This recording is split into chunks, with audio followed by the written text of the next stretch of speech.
নমস্কার বন্ধুরা, চলে এলাম আবারও আবহাওয়ার খবর নিয়ে। এই মুহূর্তে আজ 30 তারিখ এবং আজকের আবহাওয়ার খবর নিয়ে আসব। তবে ঘূর্ণিঝড় রেমালে কিন্তু ক্ষয়ক্ষতি হয়েছে, পশ্চিমবঙ্গে ক্ষয়ক্ষতি হয়েছে, বাংলাদেশে ক্ষয়ক্ষতি হয়েছে এবং এই মুহূর্তে সেটি নিম্নচাপ হিসেবে অবস্থান করে গেছে। এইবারে উত্তরবঙ্গে যদি আমি দেখি, এই মুহূর্তে কালো মেঘের ঘনঘটা রয়েছে, অর্থাৎ উত্তরবঙ্গ বৃষ্টিপাত হচ্ছে। এদিকে জলঢাকা, বাংলাদেশের দেবীগঞ্জ, পঞ্চগড়, অর্থাৎ বাংলাদেশের উপরে উত্তর বাংলাদেশ এবং আমাদের উত্তরবঙ্গ জুড়ে বৃষ্টিপাত হচ্ছে। যেমন কোচবিহার, আলিপুরদুয়ার, ধূপগুড়ি, জলপাইগুড়ি, শিলিগুড়ি, অর্থাৎ উত্তরবঙ্গে জুড়ে কিন্তু ঘন কালো মেঘ এবং আগামী 3 দিন উত্তরবঙ্গ প্রবল বৃষ্টি পাচ্ছে এবং ভারী বৃষ্টি পাচ্ছে। এই মুহূর্তে যেই অবস্থাটা আমি দেখতে পাচ্ছি, আমাদের কোচবিহার, তারপরে শিলিগুড়ি, ধূপগুড়ি, গোলপাড়া, লক্ষ্মীপুর,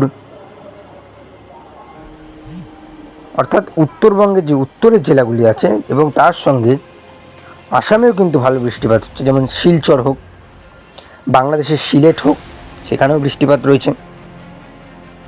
এদিকে ইমফালের দিকে একটু বৃষ্টিপাত ভারী রয়েছে,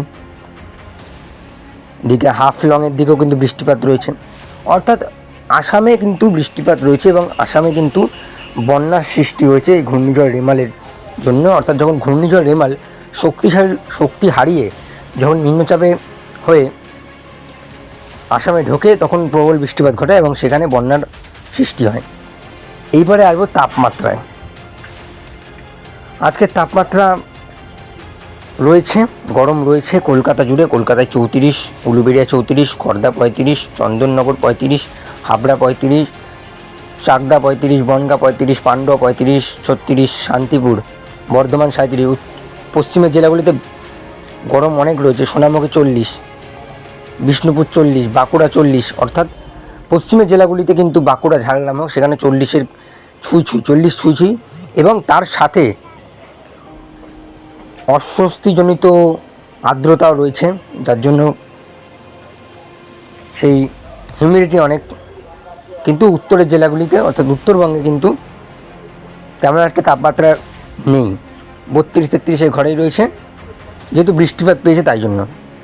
এদিকে শিলচর, সেখানেও কিন্তু তাপমাত্রা অনেক কম। কিন্তু বাংলাদেশের উপকূলে 32-33 রয়েছে। কিন্তু যেটা বলেছিলাম, জলীয়বাষ্পের ফলে দুই বঙ্গেই আর্দ্রতাজনিত অস্বস্তি রয়েছে।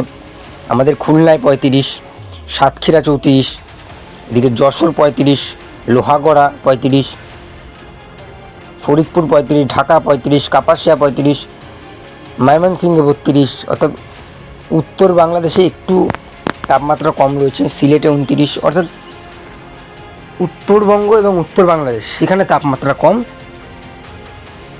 এবং আমাদের যে পশ্চিমের জেলা আছে এবং পশ্চিমবঙ্গ, দক্ষিণবঙ্গে কিন্তু প্রবল গরম রয়েছে এবং গরমের দাপট কিন্তু রয়েই গেছে।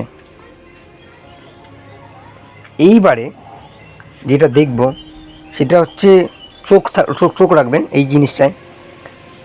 আজ 30 তারিখ বৃহস্পতিবার, 3টের আপডেট এটা। কিন্তু আমি যদি আবার ঘুরিয়ে নিই যে 8 তারিখের শেষে, একদম শেষে 8 তারিখ, 8ই জুন শনিবার, আবারও একটা নিম্নচাপের সম্ভাবনা। দেখুন, এইবারে এই নিম্নচাপটা ঘূর্ণিঝড়ের সম্ভাবনা রয়েছে। তবে এটা কতটা সত্য, কতটা মিথ্যে তা এখনও জানা যায়নি।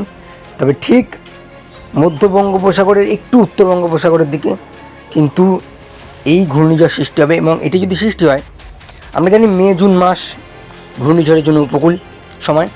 যদি এটা সৃষ্টি হয়, তাহলে সম্ভাব্য গতিপথ কোথায় থাকবে, সম্ভাব্য ল্যান্ডফল কোথায় থাকবে, তা নিয়ে আলোচনা করে পরবর্তী সময়ে। তবে চোখ রাখতে হবে এই ঘূর্ণিঝড়ের পিছনে।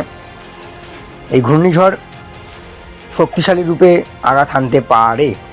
8 তারিখে এটি ভোরবেলা 12টা, অর্থাৎ রাতে মধ্যরাত্রি 12টার লাস্ট আপডেট, যে একটি ঘূর্ণিঝড়ের সম্ভাবনা রয়েছে, নিম্নচাপ থেকে ঘূর্ণিঝড়ের সম্ভাবনা রয়েছে।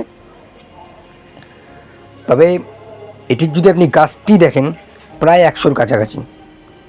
আর এটি সবে তৈরি হচ্ছে, 8 তারিখে দেখাচ্ছে, যত সম্ভবত 8 তারিখ এখন অনেক দেরি, তাই এখনও তৈরি হয়নি।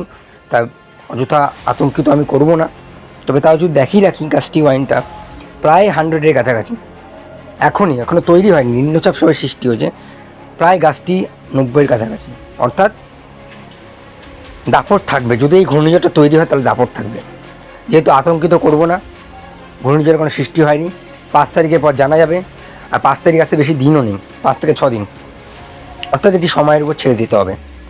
বন্ধুরা, সবাই ভালো থাকবেন, সুস্থ থাকবেন, আবহাওয়ার খবরে চোখ রাখবেন। দেখা হচ্ছে পরের ভিডিওতে। টাটা।